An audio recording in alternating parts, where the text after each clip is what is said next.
Here's the answer to example 2. Start by writing a balanced chemical equation.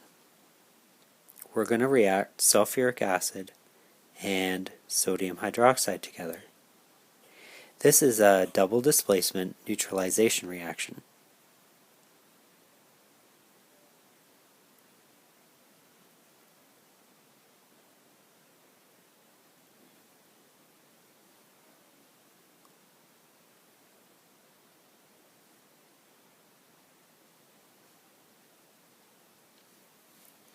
Now there's a lot of numbers thrown around in this question, and I do have to find the limiting reactant. So let's do that first by doing some stoichiometry.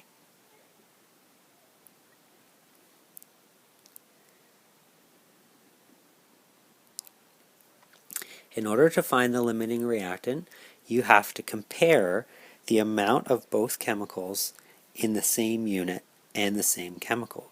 Now they have to be converted into moles.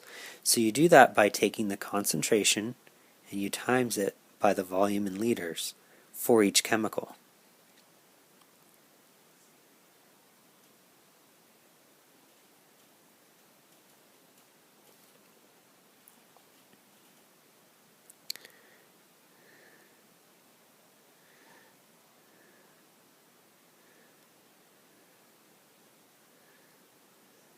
Now you can't quite compare these numbers yet. They're not in the same chemical. So you got to convert one into the other. I'm going to convert my sulfuric acid into sodium hydroxide by timesing by a mole ratio 2/1.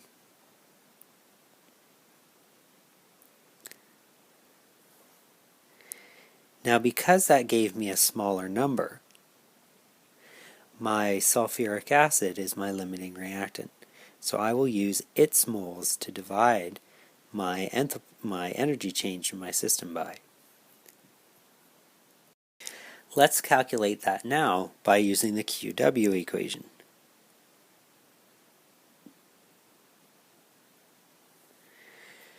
Now to get the mass of the water in my system, I have to look at how much fluid is in there. I have 25 mils, it's mixed with 35 mils, so that's 60 mils total. So I'm going to sub in 60 grams.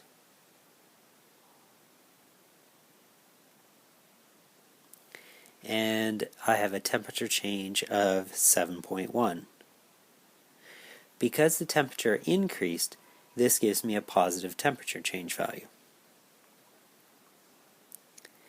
That tells me that my reaction is going to be exothermic because the temperature of the water went up, and also too, I have a positive QW value, which means that the water absorbed energy. If I convert that into kilojoules, I get 1.78.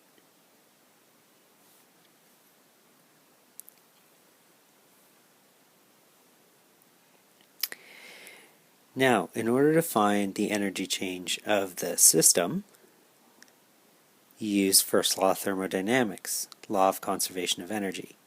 If the water absorbed 1.78 kilojoules, it means that the system released 1.78 kilojoules.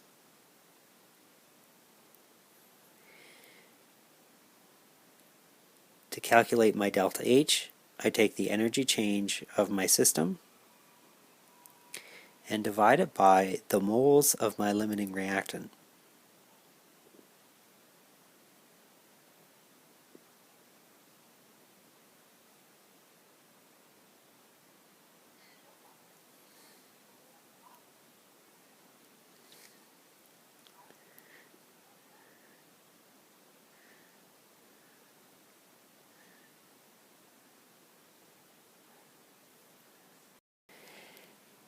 Delta H is a negative value. This also proves that my reaction is an exothermic one. To write a thermochemical equation, my energy value needs to be included on the product side.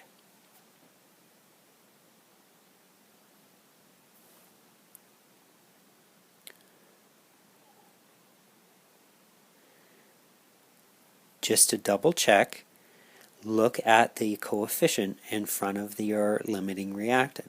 It's a 1. that means I don't need to change what my energy value was. If it was a 2 or a 3 or a 4, then I would have to multiply my energy value, my 544 kilojoules, by that coefficient in order to include it in my thermochemical equation. You must make several assumptions when you do calorimeter calculations. Number 1, you have to assume that the volume of the water is equal to the volume of the liquid in the calorimeter. This is not true. In both example 1 and example 2, we did not have pure water in our calorimeter. We had solutions.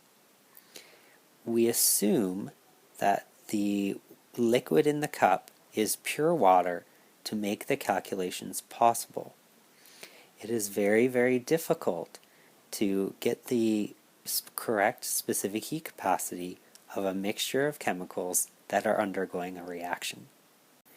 So, assumption number 2, that the water in the calorimeter is pure, so that it has a C value of 4.18, makes life a lot easier.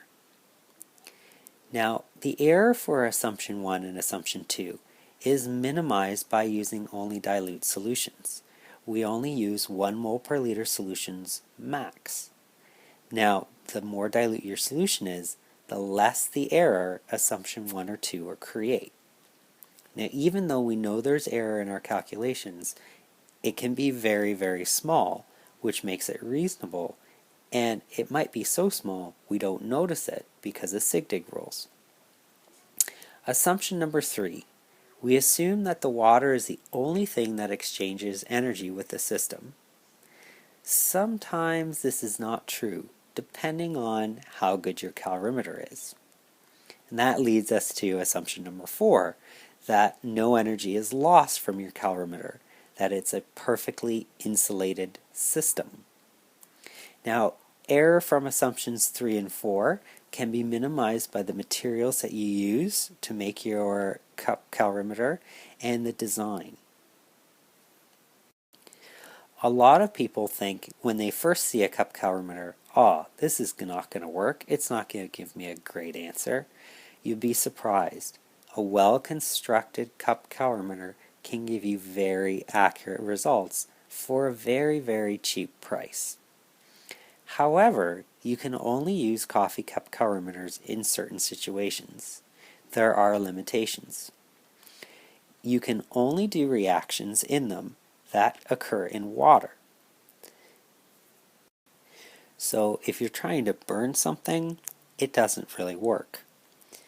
Limitation number 2, you can only do reactions that don't produce too much heat to melt the cup. So extremely exothermic reactions, you have to do some other way.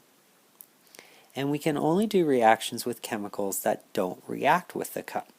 Styrofoam is reactive under certain conditions. To overcome these limitations, other types of calorimeters have been made. They're known as flame and bomb calorimeters. However, both kinds of these calorimeters have their own limitations and calculations assumptions and sources of error. So one isn't inherently better than the other. Below are some diagrams of a flame calorimeter on the left side of the page and a bomb calorimeter on the right side of the page.